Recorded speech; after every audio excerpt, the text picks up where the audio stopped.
Hello student, स्वागत है आपका सुर एकेडमी पे। तो आज है प्रकाश वाले चैप्टर का लेक्चर नंबर 3। आज की क्लास में हम बात करेंगे कि समतल दर्पण से प्रतिबिंब का निर्माण कैसे किया जाता है। तो चलिए शुरू करते हैं सीधे। तो उससे पहले सबसे पहले हम बना लेते हैं कि समतल दर्पण अपना मान लेते हैं ये हमारा समतल दर्पण है। और समतल दर्पण की दो पृष्ठ होती हैं, एक होता है परावर्तक पृष्ठ जिससे प्रकाश का परावर्तन होता है, और दूसरी होती है पॉलिश वाली सतह। तो ये मान लेते हैं आपकी पॉलिश वाली सतह। पीछे वाली सतह कौन सी है? पॉलिश वाली सतह। ये आपकी पॉलिश सतह है और आगे वाली है परावर्तक पृष्ठ।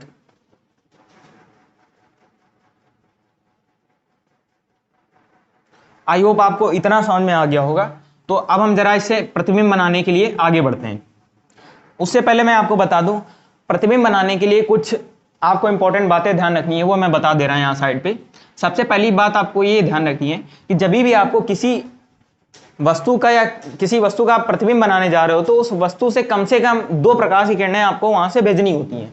तो कम से कम 2 प्रकाश की किरणें आपको भेजनी होंगी। दूसरी बात यह है कि आप जिस भी वस्तु का प्रतिबिंब बना रहे हो, तो उस वस्तु को आप लोग बिंब के नाम से जानोगे। किस नाम से जानोगे? बिंब के नाम से जानोगे। तो चलिए इधर पे आते हैं हम। थोड़ा सा इतना आपको आई होप समझ में आ गया होगा। अब हम समतल दर्पण बना लेते हैं अपना।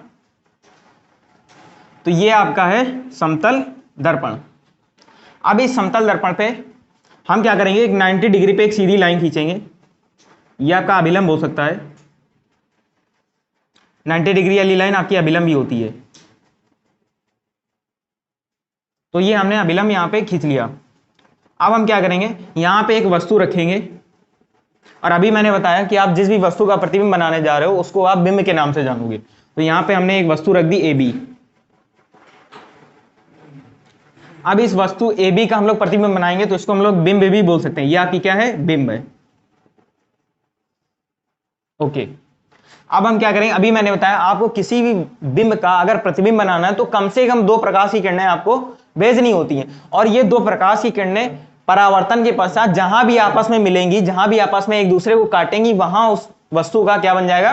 प्रतिबिंब बन जाएगा। अगर आपकी प्रकाश की किरणें अपने आप मिल रही है तो आपका वास्तविक प्रतिबिंब बनेगा। अगर इन प्रकाश की किरणों को जबरदस्ती मिलाना पड़ रहा है तो आपका आभासी प्रतिबिंब बनेगा। तो यहां पे देखते हैं क्या होता है। हम क्या करेंगे, यहां से एक प्रकाश की किरण बिंदु A से एक प्रकाश किरण सीधे भेजेंगे ऐसे। अब इस दर्पण पे ये प्रकाश किरण इस तरीके से टकराएगी। अब आप ये देखिए, ये जो आपकी प्रकाश किरण है ये एकदम 90 डिग्री पे टकरा रही है। मैंने पिछली क्लास में बताया था आपको, परावर्तन के नियम जब मैं बता रहा था तब मैंने बताया था कि ये जो आपकी एक प्रकाश किरण होती है, जिस माध्यम से आती है परावर्तन के पश्चात उसी माध्यम में वापस लौट जाती है। और ये प्रकाश किरण जिस भी बिंदु पर आपतित होती है उस बिंदु पे एक 90 डिग्री का आप एक लाइन खींचें ऐसे, इस तरीके से, तो आपका क्या बन जाता है? अभिलंब बन जाता है। और मैंने ये भी बताया था कि यहाँ पे एंगल I बनता है, एंगल R आपतन कोण परावर्तन कोण के बराबर होता है। अगर आप यहाँ पे मैंने बताया था कि अगर ये आपतित किरण 30 डिग्री का एंगल बनाते हुए आएगी अभिलंब से, तो 30 डिग्री का अभिलंब बनाते हुए 30 डिग्री के एंगल पे वापस भी जाएगी। तो सेम वही चीज यहाँ पे भी हो सकती है। अगर ये प्रकाश किरण इस अभिलंब से 0 डिग्री का एंगल बनाते हुए आए तो ये 0 डिग्री का एंगल बनाते हुए ही वापस जाएगी, कुछ इस तरीके से। अब की बार आपकी प्रकाश किरण ये आपका अभिलंब है, इस प्रकाश अभिलंब से 90 डिग्री का 0 डिग्री का एंगल बनाते हुए आए तो 0 डिग्री का एंगल बनाते हुए ही वापस भी जाएगी। तो सेम वही चीज यहाँ पे होगी। ये आपका अभिलंब की बात ही कार्य कर रहा है। तो यहाँ पे इस प्रकार से आपकी प्रकाश किरण इस समतल दर्पण से परावर्तन के पश्चात वापस उसी माध्यम में, उसी मार्ग में वापस लौट जाएगी। आई होप इतना आपको समझ में आ गया हो। तो ये प्रकाश किरण ऐसे सीधे पीछे अपने आप को बढ़ाते हुए ले जाएगी ऐसे, इस तरीके से। अब दूसरी प्रकाश किरण जो हम भेजेंगे, दूसरी आपको प्रकाश किरण कुछ इस तरीके से भेजनी है, इस तरीके से। अब देखिए ये लाइन भी आपका अभिलंब की तरीके काम कर रही है। तो अभिलंब और आपतित किरण के बीच में जो एंगल होता है वो आपतन कोण होता है। जिस एंगल से आई है प्रकाश किरण उसी एंगल पे वापस भी जाएगी परावर्तन के पश्चात। तो इस तरीके से आपकी प्रकाश किरण वापस भी चली जाएगी। ये प्रकाश किरण ऐसे पीछे की तरफ ऐसे चली जाएगी। अभी मैंने बताया कि आपकी प्रकाश किरणें परावर्तन के पश्चात जहां भी जा करके मिल जाती हैं तो वहां पे उनका प्रतिबिंब बन जाता है। अगर प्रकाश किरणें अपने आप मिलती हैं तो वास्तविक प्रतिबिंब बनता है। अगर प्रकाश किरणों को जबरदस्ती मिलाना पड़ रहा है तो वहां पे आपका आभासी प्रतिबिंब बनेगा। तो यहाँ पे देखते हैं क्या होता है। अगर ये प्रकाश किरण इस तरीके से गई और ये प्रकाश किरण ऐसे पीछे की तरफ जा रही है और ये प्रकाश किरण इस तरीके से जा रही है, अब आप जरा समझने की कोशिश करिए, एक प्रकाश की किरण सीधे जा रही है और दूसरी प्रकाश किरण का एंगल ये है, ये दोनों अगर सामने बढ़ाया जाए तो ये दोनों आपस में आगे जाकर के कभी नहीं मिलेंगी। तो यहाँ पे हमें करना पड़ेगा जबरदस्ती, इनको जबरदस्ती करके मिलाना पड़ेगा। तो ये प्रकाश किरण इधर जा रही थी तो हम इसको पीछे की तरफ लेकर के जाएंगे ऐसे, और इस प्रकाश किरण को ये इधर जा रही है, इसको भी हम पीछे की तरफ लेकर के जाएंगे। अब देखिए ये प्रकाश किरण जो है दर्पण के पीछे कुछ यहां पे जाकर के मिल जाएंगे। अभी मैंने बताया जब आप जबरदस्ती करके प्रकाश की किरणों को मिलाओगे तो यहां पे जो आपका प्रतिबिंब बनेगा वो आभासी प्रतिबिंब बनेगा। कैसा? आभासी प्रतिबिंब बनेगा। ये ए डैश का प्रतिबिंब यहाँ पे बनेगा, ए का प्रतिबिंब बनेगा ए डैश, और यहाँ पे बी का प्रतिबिंब बनेगा बी डैश। अब थोड़ा सा प्रतिबिंब के बारे में भी चर्चा कर लेते हैं कि आपका प्रतिबिंब कैसा बनना है, छोटा बड़ा कैसा, वो देख लेते हैं। ठीक है, तो यहाँ पे प्रतिबिंब के बारे में बात कर लेंगे। उससे पहले अगर ये इस चीज में एक बार और समझ लेते हैं, मैंने क्या किया था, एक मैंने समतल दर्पण बनाया था, उस समतल दर्पण से एक 90 डिग्री पे मैंने एक सीधी लाइन खींच दी थी। इस लाइन पे मैंने एक वस्तु रख दी थी जिसको हम बिंब के नाम से जानेंगे साइंस में, ठीक है, फिजिक्स में। तो ए बी हमने वस्तु रखी थी। अब ए बी के ए पॉइंट से हमने एक प्रकाश किरण ऐसे सीधी भेजी इस दर्पण पे, और वो दर्पण पे जो प्रकाश किरण जा रही तो एकदम 90 डिग्री पे जा रही थी, तो अभिलंब के ऊपर ही जा रही थी, यानी कि आपतन कोण जो था वो 0 डिग्री था। अब 0 डिग्री से प्रकाश किरण आ रही है, गिर रही है इस दर्पण पे, तो 0 डिग्री से वापस भी जाएगी। तो इस तरीके से आई और उसी मार्ग में वापस भी चलेगी। दूसरी प्रकाश किरण मैंने इधर पे भेजी, दर्पण पे इस तरीके से भेजी। अब देखिए अभिलंब से जितना कोण बनाएगी उतने ही कोण से वापस भी जाएगी। इस तरीके से आई और दर्पण के परावर्तन के पश्चात इस तरीके से वापस भी मिलेगी। अब ये दोनों प्रकाश किरणें इधर जाके तो कभी नहीं मिलेंगी, इसलिए हमें जबरदस्ती करके इनको पीछे मिलाना पड़ेगा अगर प्रतिबिंब बनाना है तो आई होप इतना आपको समझ में आ गया होगा। थोड़ा सा प्रतिबिंब के बारे में चर्चा कर लेते हैं कि कैसा क्या बनेगा। अगर मैं बात करूं कि देखिए जो आपका बिंब का आकार है वही आपका प्रतिबिंब का आकार भी है, इतना आपको समझ में आ रहा होगा।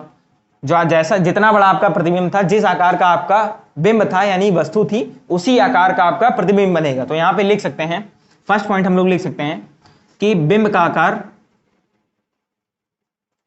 आकार बराबर होगा प्रतिबिंब के आकार के, प्रतिबिंब के आकार के। दूसरा पॉइंट ये कि आपका जो यहां पे प्रतिबिंब बन रहा है वो कैसा बनना है, आभासी व सीधा बन रहा है, आभासी व सीधा। आप लोग एक बात हमेशा ध्यान रखना कि आभासी के साथ में हमेशा सीधा वर्ड यूज करना है, यानी कि अगर आपका प्रतिबिंब आभासी बन रहा है तो सीधा ऑटोमेटिक ही होगा। अगर आपका प्रतिबिंब वास्तविक बनेगा तो उल्टा अपने आप ही हो जाएगा। ठीक है, तो जरा सा आगे बढ़ते हैं। ये दो पॉइंट आपको समझ में आ गए होंगे। तीसरे पॉइंट की जरा बात करते हैं।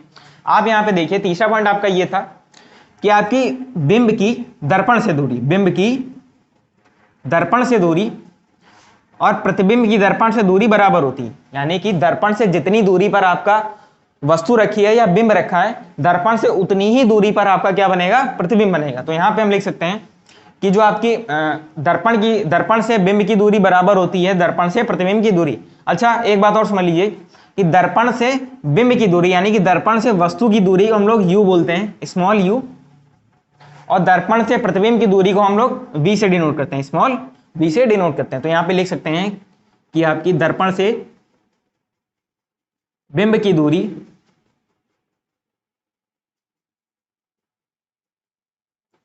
बराबर होती है दर्पण से प्रतिबिंब की दूरी के। ये 3 पॉइंट आपको आई होप क्लियर हो गए होंगे। थोड़ा सा और समझने की कोशिश करते हैं। अच्छा मैंने ये बताया, इसका मतलब क्या होगा, u बराबर v के। जहां पे u क्या है मैंने बता दिया, दर्पण से बिंब की दूरी, और v क्या है आपका दर्पण से प्रतिबिंब की दूरी। अब जरा सा एक लास्ट पॉइंट और है, उसको भी डिस्कस कर लेते हैं। लास्ट पॉइंट आपका यह है कि जो आपका प्रतिबिंब है, प्रतिबिंब का यहां पे पार्श्व परावर्तन होता है। लिख लेता हूं, उसके बाद मैं समझा दूंगा आपको। प्रतिबिंब का पार्श्व परावर्तन होता है।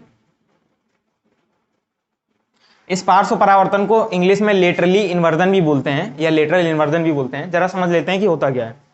आप इसको ऐसे समझ सकते हो, जब भी आप समतल दर्पण के सामने आपके घर पे जो चेहरा वगैरह आप देखते हो जिस दर्पण में, उसको हम लोग समतल दर्पण बोलते हैं। उस दर्पण में जब आप ऐसे सीधे खड़े होते हो तो आपका जो राइट हैंड होता है वो दर्पण वाले जो आपको दर्पण में आपको प्रतिबिंब दिख रहा है उसका लेफ्ट हैंड बन जाता है, यानी कि आपका राइट हैंड है और जो आपको उसमें प्रतिबिंब दिख रहा है उसका क्या बन जाएगा, लेफ्ट हैंड बन जाएगा। इसको आप ऐसे समझ सकते हो, यहाँ पे ये मान लेते हैं आपका दर्पण है और ये आपका वो इंसान खड़ा है।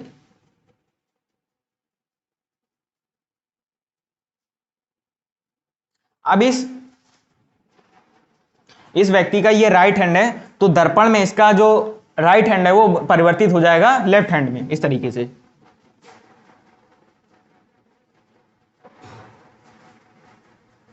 और जो लेफ्ट हैंड है वो परिवर्तित हो जाएगा राइट हैंड में,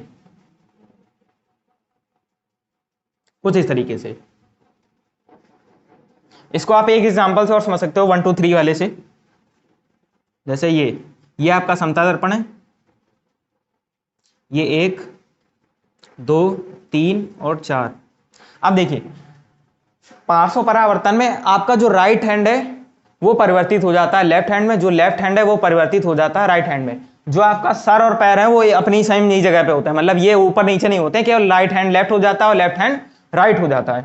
तो यहाँ पे जो 2 नंबर है वो अब की बार 2 नंबर इधर साइड पे आ जाएगा और जो 4 नंबर है वो इधर साइड पे आ जाएगा। बाकी 1 और 3 नंबर में कोई परिवर्तन नहीं होगा। आप इसको ऐसे समझ सकते हो, जब भी आप ये मान लेते हैं मैं इस तरीके से आप दर्पण के पास इस तरीके से आप खड़े होना, तो ये आपका क्या है, अभी ये आपका है राइट हैंड, ठीक है, ये आपका भी राइट हैंड है, तो दर्पण का ये वाला जो हैंड होगा वो क्या बन जाएगा, लेफ्ट बन जाएगा। और जो आपका ये लेफ्ट हैंड है वो दर्पण वाले के लिए क्या बन जाएगा, राइट हैंड बन जाएगा। तो इस तरीके से आप समझ सकते हो, ठीक है। तो आई होप इतनी बातें आपको क्लियर हो गई होंगी। तो आज की क्लास में हम इतना ही पढ़ेंगे। अगर आपको कोई भी डाउट है तो आप कमेंट सेक्शन में बता सकते हो। अगर आपको नोट्स वगैरह की समस्या हो रही है तो आपको टेलीग्राम चैनल ज्वाइन कर लेना, वहाँ आपको आपके इस चैप्टर के सारे नोट्स, हैंड रिटन नोट्स आपको देखने को मिल जाएंगे। अगर आपको वीडियो अच्छी लगी है तो चैनल को सब्सक्राइब कर लीजिए आने वाली और वीडियोस के लिए, और वीडियो को लाइक भी कर दीजिए। तब तक के लिए जय हिंद, जय भारत।